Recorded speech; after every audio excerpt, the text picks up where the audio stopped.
Carta aos Hebreus, capítulo 1. Jesus Cristo, a perfeita revelação de Deus. Antigamente, por meio dos profetas, Deus falou muitas vezes e de muitas maneiras aos nossos antepassados. Mas nestes últimos tempos, Ele nos falou por meio do Seu Filho. Foi Ele quem Deus escolheu para possuir todas as coisas, e foi por meio dele que Deus criou o universo. O Filho brilha com o brilho da glória de Deus e é a perfeita semelhança do próprio Deus. Ele sustenta o universo com a sua palavra poderosa.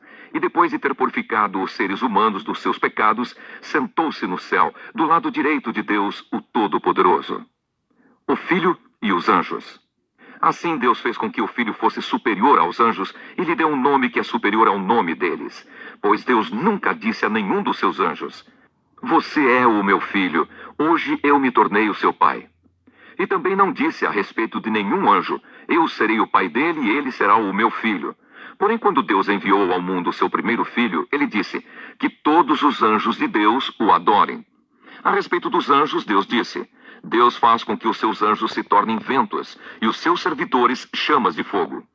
Mas a respeito do Filho, ele disse: "O teu reino, ó Deus, vai durar para todo sempre. Tu governarás o teu povo com justiça. Tu amas o bem e odeias o mal. Foi por isso que Deus, o teu Deus, te escolheu e te deu a alegria de receber uma honra muito maior do que a dos teus companheiros." E as Escrituras também dizem: "Tu, Senhor, no começo criaste a terra, e com as tuas próprias mãos fizeste os céus. A terra e o céu vão acabar, mas tu viverás para sempre. Eles ficarão velhos como roupa. Tu os dobrarás como se dobra um casaco, e serão trocados como se troca de roupa. Mas tu és sempre o mesmo, e a tua vida não tem fim." Deus nunca disse a nenhum dos seus anjos: "Sente-se do meu lado direito, até que eu ponha os seus inimigos como estrado debaixo dos seus pés." Então, o que são os anjos? Todos eles são espíritos que servem a Deus, os quais ele envia para ajudar os que vão receber a salvação. Carta aos Hebreus.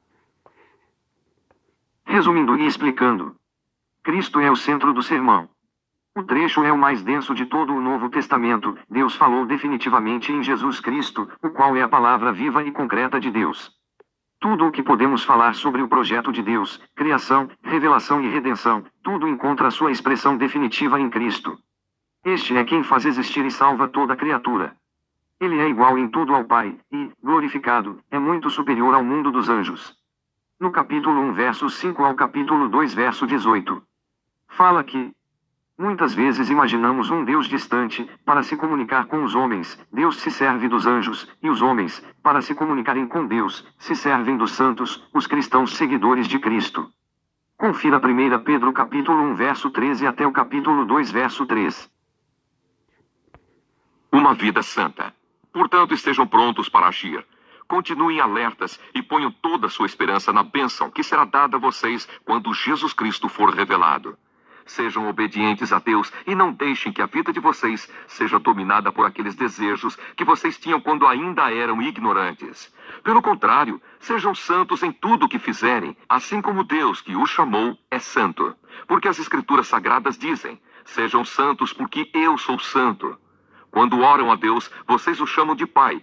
Ele que julga com igualdade as pessoas de acordo com o que cada uma tem feito. Portanto, durante o resto da vida de vocês aqui na terra, tenham respeito a Ele. Pois vocês sabem o preço que foi pago para livrá-los da vida inútil que herdaram dos seus antepassados. Esse preço não foi uma coisa que perde o seu valor, como o ouro ou a prata. Vocês foram libertados pelo precioso sangue de Cristo, que era como um cordeiro sem defeito nem mancha. Ele foi escolhido por Deus antes da criação do mundo e foi revelado nesses últimos tempos em benefício de vocês.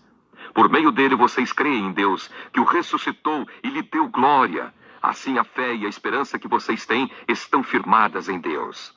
Agora que vocês já purificaram pela obediência à verdade e agora que já têm um amor sincero pelos irmãos da fé, amem uns aos outros com todas as forças e com um coração puro. Pois vocês, pela viva e eterna palavra de Deus, nasceram de novo como filhos de um Pai que é imortal e não de pais mortais.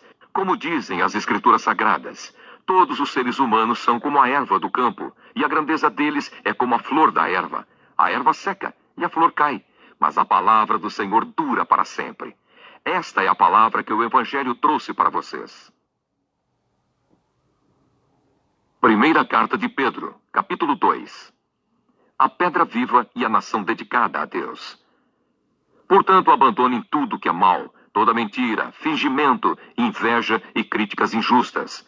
Sejam como criancinhas recém-nascidas, desejando sempre o puro leite espiritual, para que, bebendo dele, vocês possam crescer e ser salvos.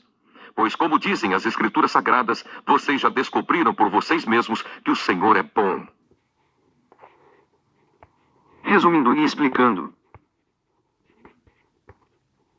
Resumindo e explicando. 1 Pedro capítulo 1 verso 13 até o capítulo 2 verso 3. O texto apresenta o código cristão da santidade. Pela conversão e batismo, o cristão começa uma vida nova que, por uma série de motivos, exige constante empenho de santificação, imitação da santidade de Deus que o chamou à fé, perspectiva do julgamento conforme as obras de cada um, o caro resgate realizado por Jesus Cristo. O clima da vida cristã é apresentado aqui como permanente conversão, de escravos do mundo e das paixões. Os cristãos foram libertos por Cristo para serem filhos de Deus, que se reúnem formando nova família. Para os que vivem num ambiente onde são discriminados, humilhados e até perseguidos, essa é a base fundamental para que eles se sintam em casa e possam enfrentar o clima hostil. A palavra viva de Deus é a fonte da vida nova. Essa palavra engloba tanto a revelação do Antigo Testamento que culminou em Jesus, como o anúncio do Evangelho, que sintetiza toda a revelação. O cerne do Evangelho é a revelação do amor com que o Pai se manifesta, doando totalmente a vida de Jesus em favor dos homens. Diante disso, ser santo é entregar-se totalmente à vivência do amor mútuo.